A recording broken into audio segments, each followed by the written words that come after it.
Hello students, आपके अपने channel Jharkhand education में आपका स्वागत है।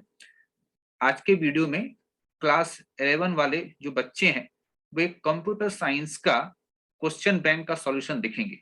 ये जो क्वेश्चन था, ये जो क्वेश्चन पूछा गया था, ये 2020 में पूछा गया था और 2020 में जो क्वेश्चन का जो पैटर्न था वो था एमसीक्यू।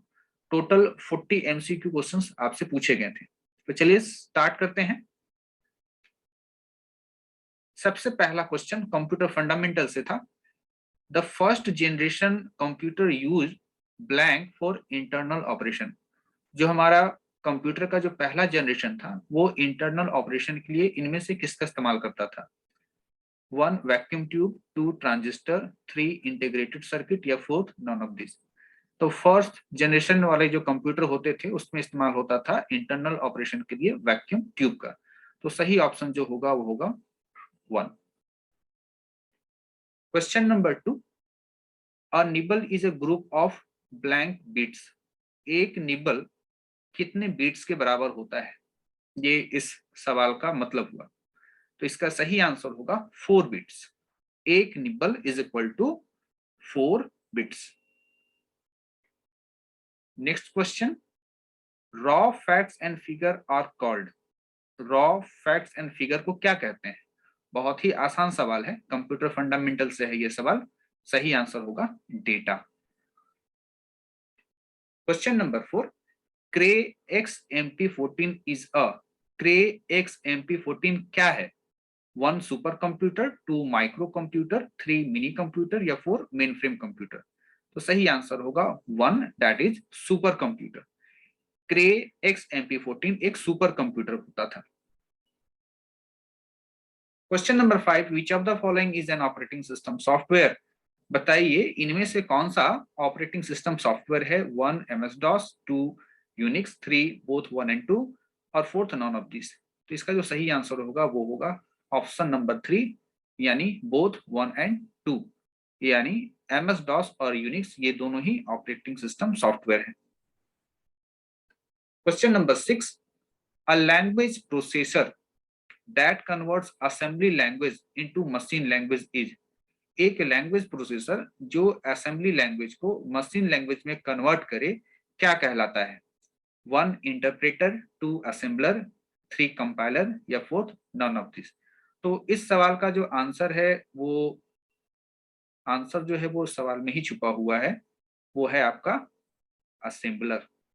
यानी असेंबलर जो है वो एक लैंग्वेज प्रोसेसर होता है जो कि असेंबली लैंग्वेज में लिखा गया प्रोग्राम को मशीन लैंग्वेज में कन्वर्ट करता है। Question number 7, the complete sequence on binary numbers. यहाँ पर बाइनरी नंबर्स कुछ लिखा हुआ है, आप देख रहे हो 100, 101, 110। तो अगला दो जो है ना, अगला दो बाइनरी नंबर कौन होगा ताकि ये सीक्वेंस कंप्लीट हो, ये क्रम कंप्लीट हो? तो अगर हम लोग यहाँ पर देखें तो 100 जो होता है वो होता है बाइनरी किसका? 4 का। 101 जो होता है वो बाइनरी होता है 5 का। 110, ठीक है, 110 ये होता है बाइनरी किसका? 6 का। दैट मीन्स हम लोग को अगला 7 का बाइनरी चाहिए और 8 का बाइनरी चाहिए। तो 7 का जो बाइनरी होता है वो होता है 111 और 8 का जो बाइनरी होता है वो होता है 1000। तो सही ऑप्शन कौन होगा? 4th होगा। यानी यहाँ पर 11 और यहाँ पर 1000 ये भरा जाएगा। क्वेश्चन नंबर 8, पिछला क्वेश्चन और ये जो अभी क्वेश्चन आप देख रहे हो है ना, क्वेश्चन नंबर 8, ये डेटा रिप्रेजेंटेशन चैप्टर से है। Data representation chapter important chapter है क्लास 11 का। 92 in hexadecimal is blank in decimal. यानी हेक्साडेसिमल में 92 डेसिमल में कितने के बराबर होगा? यानी 92 एक हेक्साडेसिमल नंबर है, उसको कन्वर्ट करना है डेसिमल में। तो ये आपका 92 है, हेक्साडेसिमल नंबर है तो इसका बेस 16 लिखा गया है और इसको कन्वर्ट करना है किसमें? डेसिमल में, यानी बेस 10 में। तो आप कैसे करोगे? 92 आपका नंबर है, अगर आप इसको कन्वर्ट करना चाहें तो आप इसको ऐसे करेंगे, यहाँ इसके ऊपर 0 लिखिए और इसके ऊपर 1 लिखिए। इतना लिखने के बाद आप क्या करेंगे, अगला स्टेप, जो अगला स्टेप मैंने यहाँ पर लिखा भी है कि 9 इंटू 9 के साथ मल्टीप्लाई कीजिए किसको, 16 को, बेस को, है ना, जो हेक्साडेसिमल का जो बेस होता है, बेस कहलाता है उसको, और ये जो 1 है इस 1 को इसका पावर बना दीजिए 16 का, फिर प्लस कीजिए, अगला डिजिट जो 2 है इसके साथ ही आप 16 मल्टीप्लाई कीजिए और 2 के ऊपर ये जो 0 है ना इसको भी 16 का पावर बना दीजिए। अब 9 इंटू 16 का पावर तो 1 तो 16 ही होगा, प्लस 2 इंटू 16 का पावर 0, किसी भी नंबर का पावर 0 क्या होता है, 1 होता है। अब अगर 9 और 16 को मल्टीप्लाई करेंगे तो आपको 144 मिलता है, और 2 को 1 से मल्टीप्लाई करें तो 2 मिलेगा, और अगर आप इसको ऐड करो तो आपको 146 मिलेगा। तो सही ऑप्शन क्या होगा, सही ऑप्शन होगा 146, यानी ऑप्शन नंबर 1। तो इस तरीके के जो कन्वर्जन है ये आपको डेटा रिप्रेजेंटेशन चैप्टर में सीखने होते हैं। Question number 9, EPROM stands for, EPROM का फुल फॉर्म पूछ रहा है, ठीक है, ये रटने वाली चीज है। इसका फुल फॉर्म होता है erasable programmable read only memory, यानी ऑप्शन नंबर 2 है इसका full form. Question number 10, concentric circle on magnetized surface of magnetic disk is known as. देखिए मैग्नेटिक डिस्क किसको बोलते हैं, मैग्नेटिक डिस्क का एग्जांपल होता है आपके कंप्यूटर में लगा हुआ हार्ड डिस्क को, हार्ड डिस्क। और हार्ड डिस्क जो होता है उसका जो इंटरनल स्ट्रक्चर होता है वो कुछ इस तरीके से होता है, बहुत सारे कंसेंट्रिक सर्कल होंगे। देखिए कंसेंट्रिक सर्कल का मतलब होता है जिसका एक ही सेंटर हो, तो आप देख रहे हो एक ही सेंटर हो है यहाँ पर, और एक ही सेंटर वाले बहुत सारे यहाँ पर सर्कल है ना। पहला सर्कल आप देख रहे हो सबसे अंदर वाला, उससे बाहर एक सर्कल, उससे बाहर एक सर्कल, उससे बाहर एक सर्कल, और उससे भी बाहर एक सर्कल। तो ये जो कंसेंट्रिक सर्कल होता है ना किसी मैग्नेटिक डिस्क के सरफेस पर, इसे क्या कहते हैं, तो इसे कहते हैं हम लोग ट्रैक, ठीक है, इसे कहते हैं ट्रैक। तो सही आंसर होगा आपका track. Question number 11, the wrapping up of data and functions together in a single unit is called। Data और फंक्शन को wrap करके आप जो सिंगल यूनिट बनाते हैं इस काम को क्या कहते हैं। ये क्वेश्चन है C++ से, क्लास 11 में C++ जो है आपका जो यूनिट है उससे ये सवाल है, और इसका सही आंसर होगा हम लोगों का इनकैप्सुलेशन। और ये जो आप क्वेश्चन देख रहे हो ये क्वेश्चन जो है ये क्लास 11 के एमसीक्यू में भी पूछा जाता है और क्लास 12 के एमसीक्यू में भी पूछा जाता है, यानी ये दोनों क्लासेस के लिए कॉमन है। तो आप लोग अभी आगे चल करके ऐसे बहुत सारे एमसीक्यू देखेंगे जो क्लास 11 में भी पूछा जाता है और क्लास 12 में भी पूछा जाता है, तो वो आपके लिए काफी इंपॉर्टेंट होगा, उसको आपको ध्यान बनाए रखना है। Question number 12, C++ was developed by, ये भी क्लास 11 और क्लास 12 दोनों में पूछा जाता है।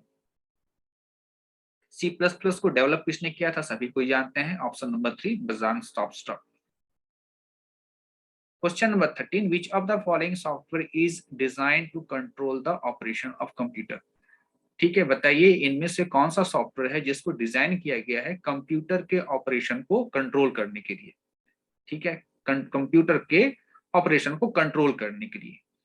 सही आंसर इसका होगा आपका, नाम से ही जाहिर है, सिस्टम सॉफ्टवेयर। ठीक है, कंप्यूटर यानी सिस्टम को के ऑपरेशन को कंट्रोल करने के लिए सिस्टम सॉफ्टवेयर को डिजाइन किया गया है। ये आपके कंप्यूटर फंडामेंटल से क्वेश्चन था। Question number 14, the smallest individual unit in a program is known as. ये भी जो क्वेश्चन है ये क्लास 11 और क्लास 12 दोनों में C++ में पूछा जाता है कि किसी प्रोग्राम का जो छोटा इंडिविजुअल यूनिट होता है उसको क्या कहते हैं। इसका सही आंसर होगा टोकन कहते हैं। क्वेश्चन नंबर 15, ए क्या है। अब गौर करेंगे ए को जो है सिंगल कोट्स के भीतर जो है रखा गया है, ये कहलाएगा हम लोग का क्या, कैरेक्टर लिटरल या character constant. Question number 16, the ASCII value of D is, small D का ASCII वैल्यू पूछा जा रहा है। ठीक है, हर एक कैरेक्टर का एक यूनिक कोड होता है, उसे हम लोग ASCII कोड बोलते हैं। जैसे स्मॉल ए का होता है आपका 97, स्मॉल बी का होता है 98, स्मॉल सी का होता है 99, और स्मॉल डी का क्या होगा 100, सीक्वेंस में होता है। तो स्मॉल डी का ASCII वैल्यू क्या होगा 100, यानी ऑप्शन नंबर 3 सही होगा। क्वेश्चन नंबर 17, ये C++ से है सवाल। रीमा है ना, रीमा एंड स्लैश एन लगा हुआ है, ये डबल कोट्स के भीतर, इसका साइज बताइए। ठीक है, साइज बताना है आपको बाइट्स में। तो आप इसको ऐसे जो है इसका साइज पता लगाएंगे। Reema, Reema R is a 1 character, है ना, ये पहला कैरेक्टर है, ये दूसरा कैरेक्टर, ये तीसरा कैरेक्टर, ये चौथा कैरेक्टर, ये पांचवा कैरेक्टर, और आप जैसा जानते हैं स्लैश एन जो है वो एक कैरेक्टर को रिप्रेजेंट करता है। ये हो गया आपका छठा कैरेक्टर। और मेमोरी में ये सारी चीजें कैसे स्टोर होती हैं इसको एक बार आप जान लीजिए। कंप्यूटर के मेमोरी में R E E M A slash n, और ऑटोमेटिकली एक कैरेक्टर और ऐड हो जाता है, वो है /0, इसको नल बोलते हैं। तो कितना कैरेक्टर, तो अगर आप कहें 1 2 3 4 5 6 7, ठीक है, हर एक जो सेल होता है उसका साइज होता है 1 बाइट। तो टोटल कितने सेल यहाँ पर रिजर्व हुए 7, तो साइज क्या होगा 7 बाइट। क्वेश्चन नंबर 18 इन C++, ये भी C++ से सवाल है कि C++ में सी इन और सी आउट ये प्री डिफाइंड स्ट्रीम क्या कहलाते हैं। तो प्री डिफाइंड स्ट्रीम ऑब्जेक्ट कहलाता है। ये भी इंपॉर्टेंट क्वेश्चन है क्लास 11 और 12 दोनों के लिए। Question number 19, multiple use of input और output operator in a single statement is called. ठीक है, अगर आप इनपुट आउटपुट ऑपरेटर का, इनपुट आउटपुट ऑपरेटर जो आप जानते हो कि सी इन के साथ जो ऑपरेटर लगता है ये, इसे कहते हैं इनपुट ऑपरेटर, और सी आउट के साथ जो ऑपरेटर लगता है यानी ये, इसे कहते हैं आउटपुट ऑपरेटर। ये आउटपुट ऑपरेटर है और ये इनपुट ऑपरेटर है। तो किसी एक सिंगल स्टेटमेंट में, है ना, मल्टीपल टाइम्स इनका इस्तेमाल किया गया हो तो उसे क्या कहते हैं, उसे कहते हैं हम लोग कैस्केडिंग, उसे कहते हैं हम लोग cascading. Question number 20, syntax error comes when. जब आप प्रोग्राम लिखते हो और प्रोग्राम को कंपाइल कराते हो तो उसमें तरह तरह के एरर आते हैं। उन तरह तरह के एरर में से एक खास एरर होता है जिसको कहा जाता है सिंटेक्स एरर। तो आपसे यहाँ पर क्वेश्चन पूछा जा रहा है कि सिंटेक्स एरर कब आता है।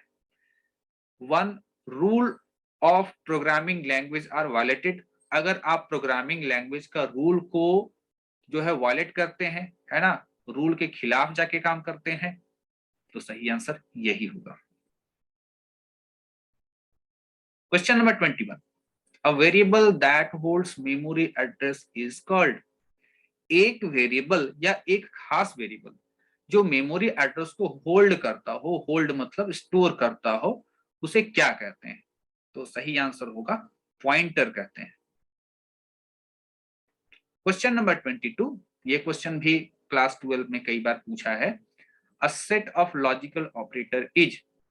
यहां पर इन चार ऑप्शंस में से वो कौन सा ऑप्शन है जो कि लॉजिकल ऑपरेटर का सेट बतला रहा है। तो सही आंसर होगा ऑप्शन नंबर 3, ये लॉजिकल ऑपरेटर का सेट है, जिसमें से ये पहला जो है इसको कहते हैं लॉजिकल एंड, दूसरे को कहते हैं लॉजिकल और तीसरे को कहते हैं लॉजिकल नॉट। क्वेश्चन नंबर 23, ये एक ऐसा सवाल है जो कि क्लास 11 के क्वेश्चन बैंक में भी देखा गया, या क्लास 11 में भी पूछा गया है और क्लास 12 में भी पूछा गया है। क्लास 11 में तो आप देख ही रहे हो।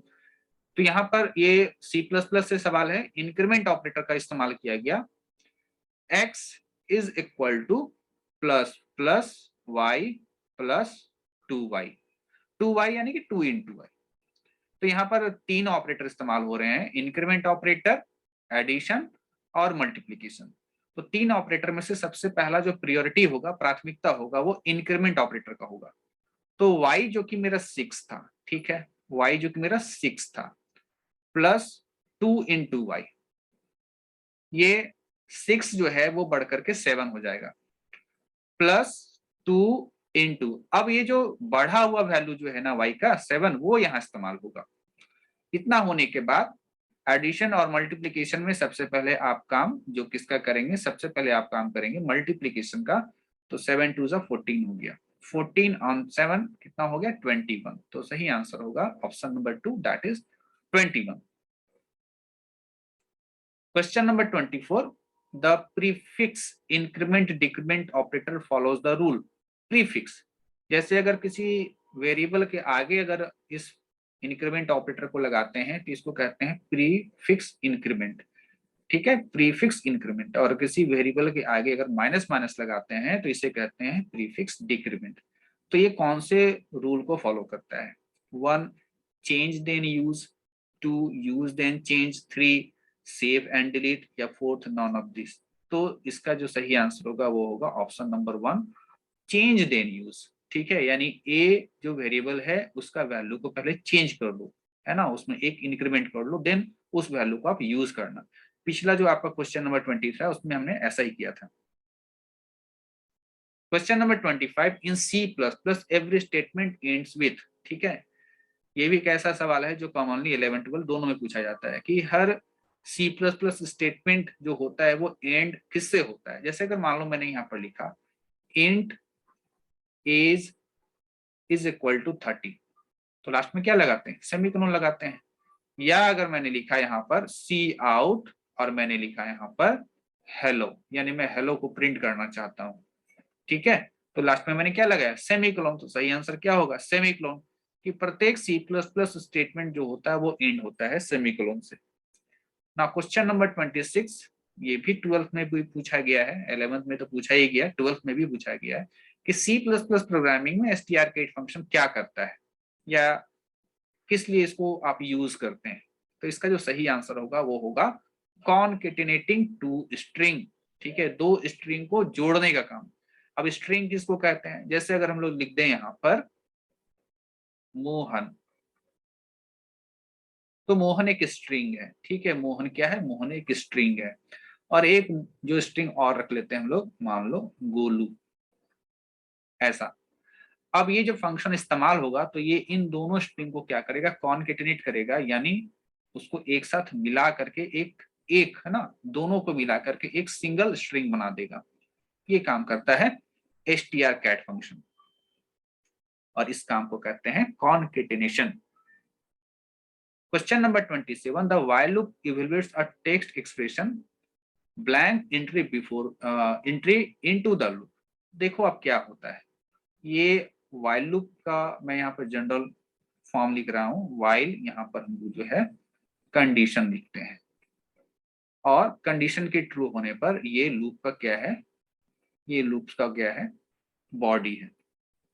ठीक है, कंडीशन मतलब जैसे ही आप एंट्री करते हो, है ना, जैसे आप एंट्री करते हो पहले कंडीशन चेक होगा, है ना, पहले कंडीशन चेक होगा। पहले बोल रहे हैं तो पहले के लिए वर्ड क्या आता है? बिफोर आता है। ठीक है, पहले कंडीशन चेक होगा, उसके बाद ही कंडीशन ट्रू पाए जाने पर जो है ना लूप का जो बॉडी है वो एग्जीक्यूट करेगा। तो यहाँ पर जो सही आंसर होगा वो होगा आपका before. The while loop evaluates a text expression. ये कंडीशन कब चेक करता है? पहले चेक करता है, लूप में एंट्री करने से पहले। Question number 28, which of the following is the correct statement. इसमें से कौन सा करेक्ट स्टेटमेंट है? Option number 1, variable name must start with underscore. कि वेरिएबल का नाम जो हुआ वो अंडरस्कोर से ही शुरू होना चाहिए, यानी हर वेरिएबल के आगे पहले ये लगा रहना चाहिए। जैसे मैंने ऐसा लिखा अंडरस्कोर, तो ऐसा तो जरूरी नहीं है। ठीक है, variable must have digit. Variable में डिजिट होना जरूरी यानी वेरिएबल जो आप बनाते हो, है ना, वेरिएबल का जो आप नाम बनाते हो उसमें आप डिजिट इस्तेमाल आपको करना ही करना होता है। ऐसा थोड़ी है आप अगर वेरिएबल बनाए एज, है ना, इंट एज, तो यहाँ पर वेरिएबल में मैंने कहा डिजिट इस्तेमाल किया। ठीक है, तो डिजिट इस्तेमाल करना जरूरी नहीं है। Variable name must have white space. बोलता है वेरिएबल के नाम के बीच में स्पेस होना चाहिए। जैसे अगर मैंने लिख दिया माई स्पेस एज और कहें कि ये एक वेरिएबल है, तो ये रॉन्ग होगा। व्हाइट स्पेस का इस्तेमाल आप नहीं कर सकते हैं। Option number 4, keyword can not be a variable name. यानी जैसे मान लो इंट एक कीवर्ड है, तो क्या हम इंट को वेरिएबल बना सकते हैं? क्या हम इंट नाम का कोई वेरिएबल बना सकते हैं?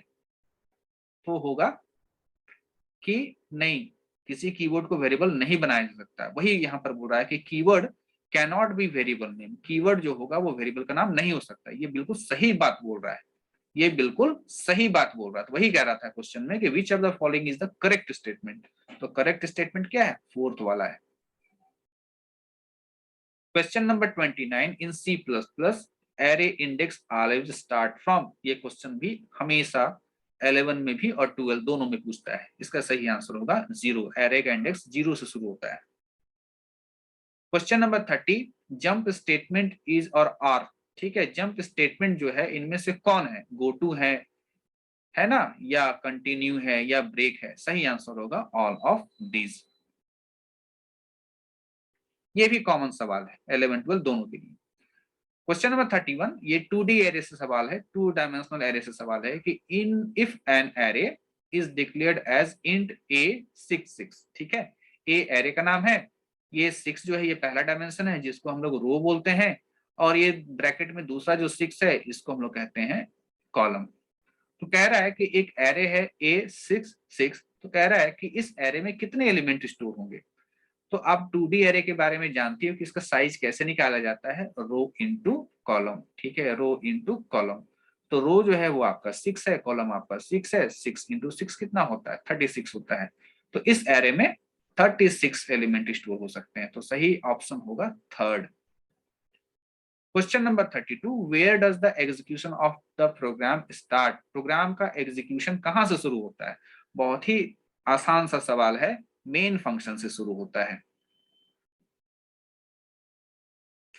Question number 33 which header file belong to the function is lower. ठीक है, इज लोअर एक फंक्शन है, इसका संबंध किस हेडर फाइल से है। तो इसका संबंध C type dot h header file से है। सी का फुल फॉर्म होता है कैरेक्टर। ठीक है, कैरेक्टर, तो कैरेक्टर टाइप डॉट एच है ना। और इज लोअर फंक्शन करता क्या है, तो इज लोअर फंक्शन करता ये है कि कोई भी कैपिटल लेटर में लिखा गया चीज को, चाहे वो स्ट्रिंग हो चाहे वो नाम हो, उसको वो स्मॉल लेटर में क्या कर देता है, कन्वर्ट कर देता है। Question number 34 the logical sequence of step by step solution for a given problem is called. ये एक्चुअली एक डेफिनेशन है। ठीक है, ये एक्चुअली एक डेफिनेशन, ये किसका डेफिनेशन है, एल्गोरिदम का है, फ्लो चार्ट का है, नॉर्मलाइजेशन का है, या नॉन ऑफ दिस का है। सही आंसर होगा एल्गोरिदम का। ठीक है, logical sequence of step by step solution for a given problem, किसी प्रॉब्लम के सॉल्यूशन के लिए जो स्टेप बाय स्टेप सीक्वेंस लिखा गया हो उसे हम लोग क्या कहते हैं, उसे हम लोग एल्गोरिदम कहते हैं। Question number 35 loading the operating system file into main memory is called. बहुत ही कॉमन सवाल है। ठीक है, ऑपरेटिंग सिस्टम के फाइल को मेन मेमोरी में लोड करना क्या कहलाता है, ये होगा आपका बूटिंग कहलाता है। Question number 36 the pointing device among the following is. इनमें से किसे आप पॉइंटिंग डिवाइस कहेंगे। ऐसे तो पॉइंटिंग डिवाइस माउस को कहा जाता है, लेकिन अगर आप यहाँ पर देखें तो माउस से जुलता मिलता जुलता जो डिवाइस है वो है आपका जॉयस्टिक। तो माउस भी एक पॉइंटिंग डिवाइस है और जॉयस्टिक भी आपका एक पॉइंटिंग डिवाइस है। Question number 37 the brain of the computer is. ये बहुत ही इजी सवाल है, कंप्यूटर फंडामेंटल से, कि कंप्यूटर का ब्रेन किसे कहते हैं, सीपीयू को कहते हैं। क्वेश्चन नंबर 38 B2F16 है ना, B2F16 इसको किस में कन्वर्ट करना है, ऑक्टल में। ये सवाल जो है हम लोगों का हेक्साडेसिमल टू ऑक्टल में करना है, और इसमें थोड़ा सा आपको समय लगता है कि हेक्साडेसिमल में लिखा गया संख्या को आपको ऑक्टल में कन्वर्ट करना है। तो इसका सॉल्यूशन देखते हैं। इसका सॉल्यूशन जो है 2 स्टेप में होगा। पहले आपको जो है ये हेक्साडेसिमल जो संख्या है B2F, उसको पहले डेसिमल में कन्वर्ट करना होगा।